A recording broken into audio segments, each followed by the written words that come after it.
what I learned in my 7 days of near silent retreat.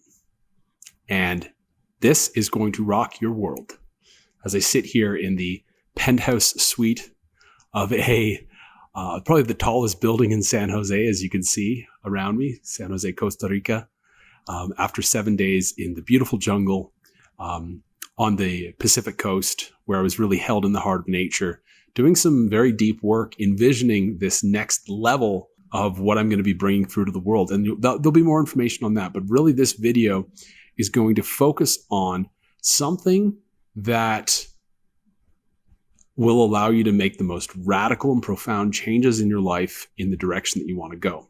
And so this is not new to me. I've talked about this many times over the years. But basically what I saw in that retreat, aside from being in such a silent, clear space to tap into that next fractal for myself, but it just kind of put everything into perspective. And some of the things that were said, they clicked in with my existing model for creation, for manifestation.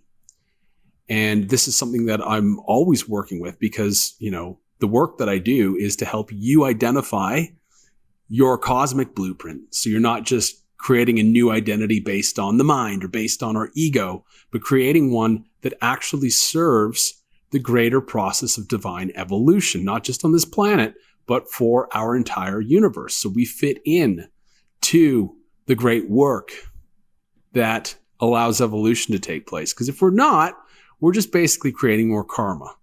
And as fancy as it could be, getting that, luxury cars or yachts in Dubai, people can do that. That's what they do manifest all the time. And then they grow out of it and then they have a breakdown and they're like, what's my purpose? And I just wasted all of these resources and the earth had to pay for me to drive this Lambo around that's now at the dump. Was it really worth it? Versus doing something that brings us delight, that brings us growth, that allows us to experience new channels of life force in the body and bliss and impact the world and watch people's hearts open and then not have any regrets afterwards, not feel like, what is my purpose or anything like that. That's when we co-create with our higher self. That's because our higher self is plugged into the divine process of evolution. And this requires something that I've seen time and time again. And this is the basis of all of the fancy coaching out there, all of the law of attraction, all of that basically is the identity shift.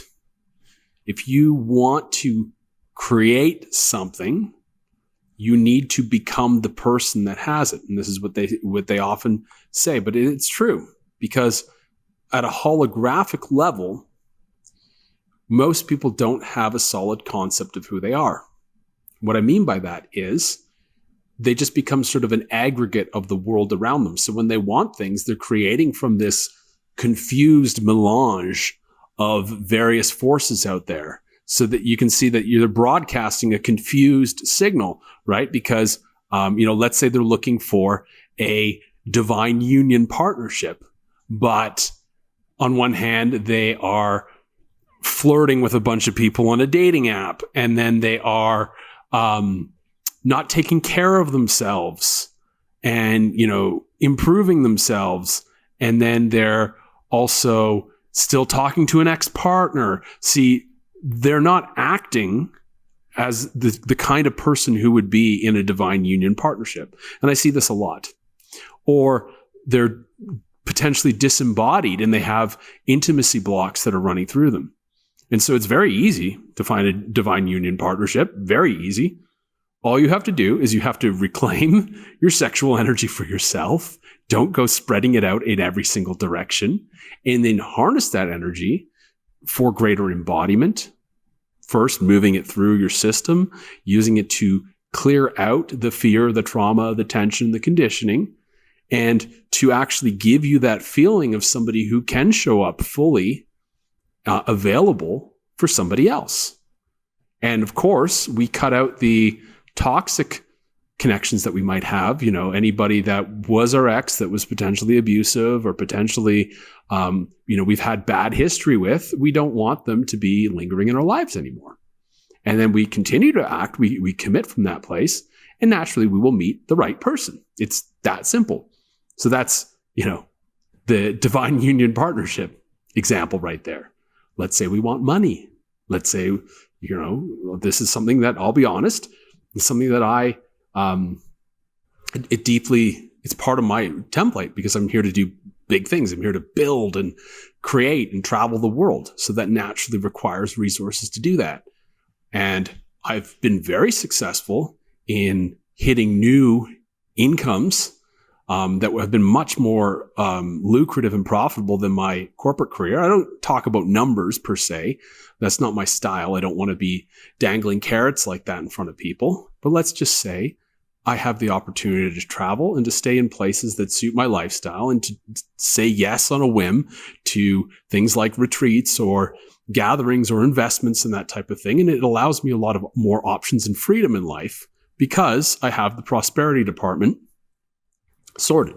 So again, how did I do that? Well, the first thing I did was I stopped talking to people who would try to talk me out of this. People who were very much set in, their work, their career, their salary, telling me that the entrepreneurial route is not for them and is not for me, because they're trying to create an agreement between who they are, or who they think they are, and who they think I am. If there's a differential there, it frightens people.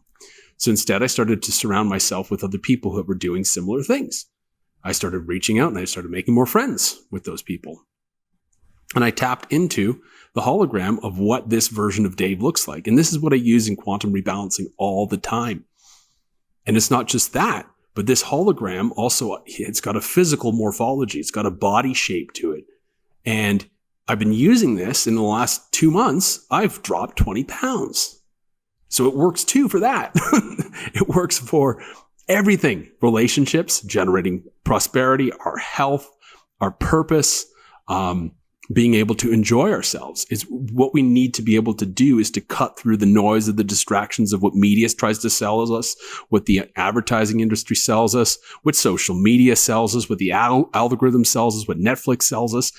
Tune out all of that and instead tune into what we really deeply desire and want to become.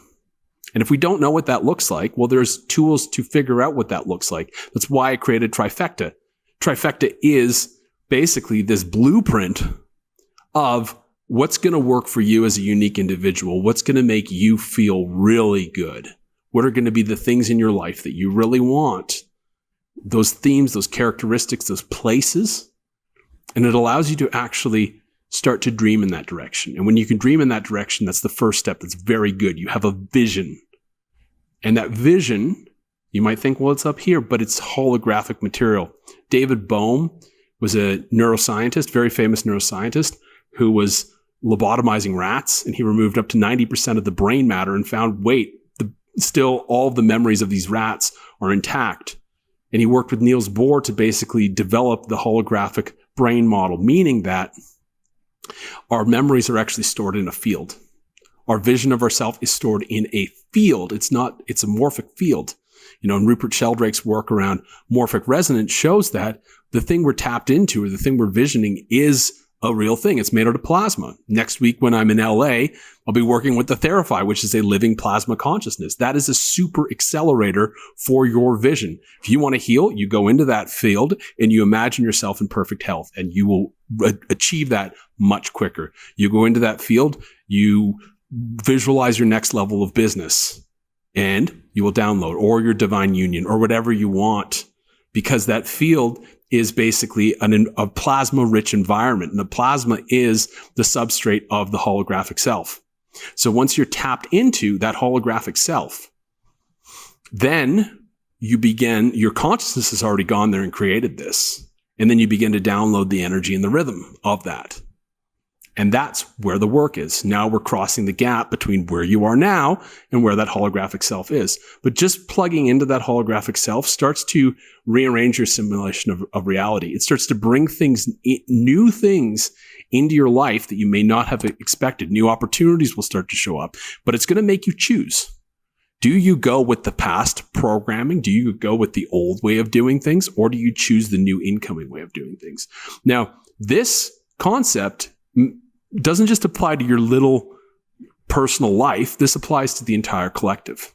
And this is the same concept that I've used over the last probably 20 years to dodge the apocalypse. So when it looks like things are getting really bad out there in the collective, this is said, nope, it's not going to end today. This is not the end. They try to sell us doomsday. The doomsday prophets try to do this. The religions try to do this. The prophecies try to do this. The news tries to do this. Netflix tries to do this because they want you to buy into a reality where you're powerless. And you can definitely do that. There's nothing stopping you from a powerless reality. But I highly would not recommend it. Because that's what brings about the type of events. There's a lot of people out there like, yeah, when the next thing happens, when the next pandemic happens, I'm like, dudes, who said there has to be a next one? Like, are you not the co-creator of your reality? Do you need that to happen? Is that the lesson that you want to learn this lifetime? Is you want to go through another period of hardship? How about we reframe that and say, well, we want a better world, and we know that there's going to be things in decline that have to go. We can't take everything from the world the way it is into the future. It's just not going to be a healthy future. There's still a lot of unhealthiness, expressing itself out there. But there's got to be another way to do that than, an attempted totalitarian coup. Come on, or people that complain about politics all the time. You're literally feeding a nasty, nasty hologram, and you're not going to like where that goes. And that's why I don't really talk about politics anymore. I don't really care. I don't give a crap about any of it. I notice it. I know what's going on. I read headlines, sure, but I don't give my energy away to that. And as a result, I retain much more energy for the things that I want. I also don't give energy to the stories. I don't give energy to the people from past eras of my life that don't match where I'm at now. And as a result of that, I'm only investing in things that support either where I am right now, are feeding that, or they're supporting the emergent paradigm that I'm creating. And as I create the emergent paradigm of where I want to be, which I know exactly what that is, and I'll share you with that in a separate video because it's super cool. And it's something that we haven't really seen before. It's something that's so contemporary and for these times that it really deserves its own video. So I'll be sharing what this new vision that I downloaded during the retreat is very shortly with you all. But for now, I'm giving you the mechanics of how we create. And then, once we start feeding, the things that keep us nourished now and the things that will feed that emergent paradigm, we start to notice the quality of thoughts that we're having. What's our inner narrative? Who's in our life? How are we showing up there? Are we still, not listening to our intuition? And, that was one of the things on this retreat that was really cool is we actually, we pulled out a story, and every single person found a story in their lives that was a huge story that somehow we all forgot about. Like a foundational level story that each person forgot about that happened to them that defines who they are today, their big why, and then how that shapes the next version of who they want to become because it's their powerful, force of creation in life, and then taking those steps to do that. And what those steps are, they're very practical. It's like, how do you use your energy each day? What kind of food do you eat? What kind of spaces do you hang out in? And being very ruthlessly discerning about what's right and what's not right. Because at the end of the day, what we really are is we're just consciousness that wears various identities in order to play the game and in order to advance the game. You need an identity to do this. That's very different from the whole Ramana Maharshi's idea of who am I? You just keep asking yourself who you are until you arrive at nothing. There's two different paths here. There's the path of, I've got a strong impetus. I've got a strong desire for service or to create. And I kind of know what that is, and I want to define that better. Or the who am I version is where you sit in meditation and you strip away all the layers. They arrive at the same place. We're not just meant to sit there and do nothing, but they're two pathways. And this pathway over here of who am I, that takes a lot of time and energy. And it's better for people who are, living a more monastic lifestyle. For the busy householder type person, something like using Trifecta to get that read of your cosmic blueprint, that diagnosis of where you are now and your potential, is much more effective. And then from there is actually saying, okay, this is the gap. Now we've defined this gap very clearly. So what are the things that we need to change? And what are the processes that we need to run? Where's the healing work that needs to happen in order to make that identity? Because guess what?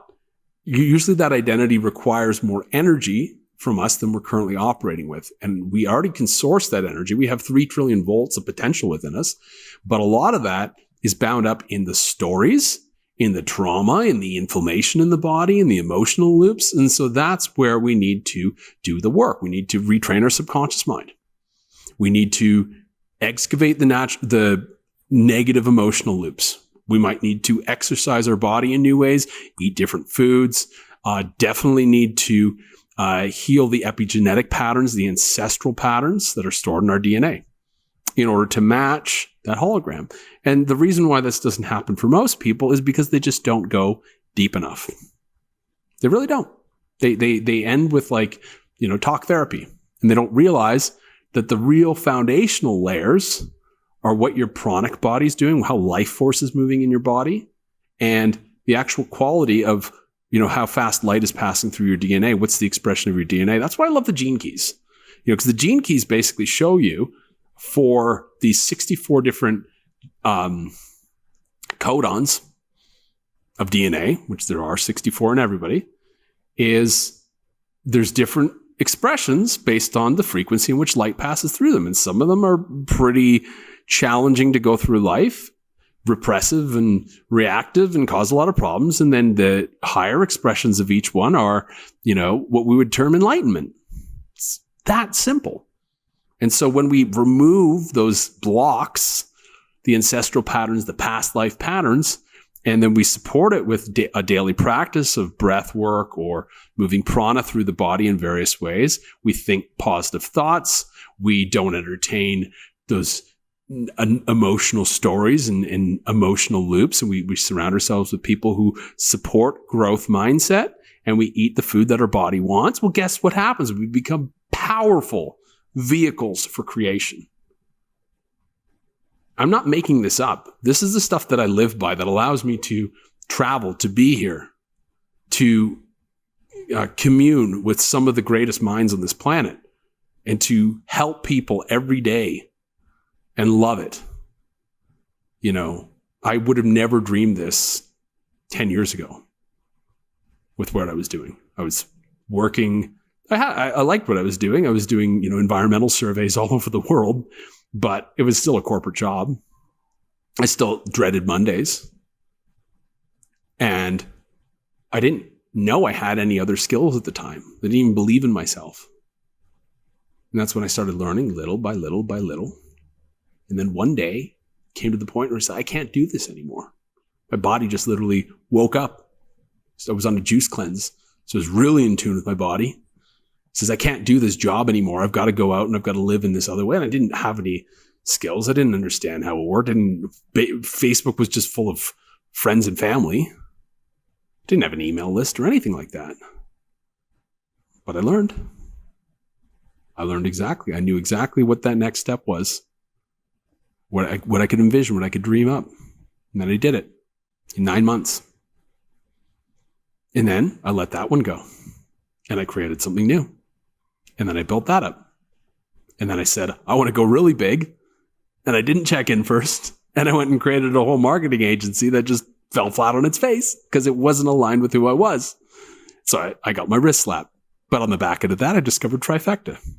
And then trifecta led me to quantum rebalancing. And quantum rebalancing is now leading me to the creation of something completely new that synthesizes it all.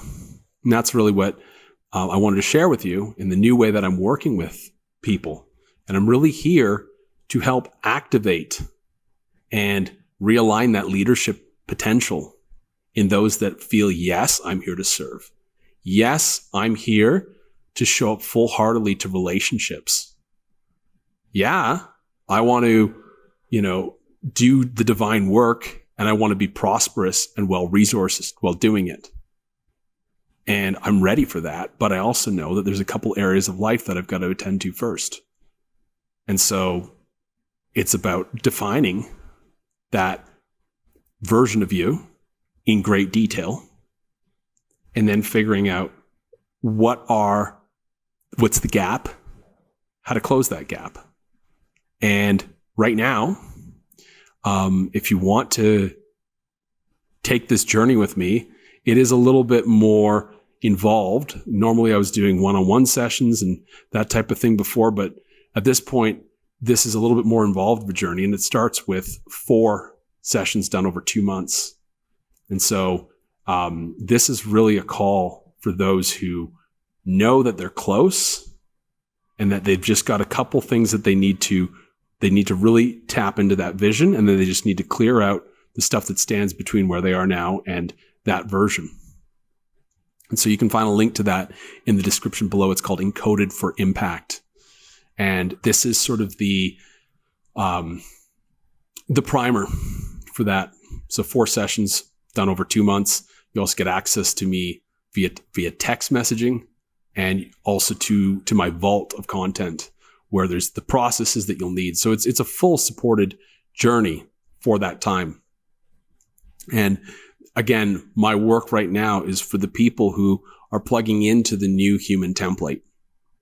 We're all kind of figuring out what that is long term, but I am several steps down that path. And there's other people that are wanting to be on this path or feel they're on this path, but can benefit from the distance that I've already covered and the processes that have got me here. So that's really what this is about. So if you're interested in knowing more about Encoded for Impact, there's a link down in the description below. Hope you enjoyed this video, and I hope you'll join me for the next one, where I'm going to be doing a big reveal on what's coming next, what I saw, and it is gigantic. All right, take care.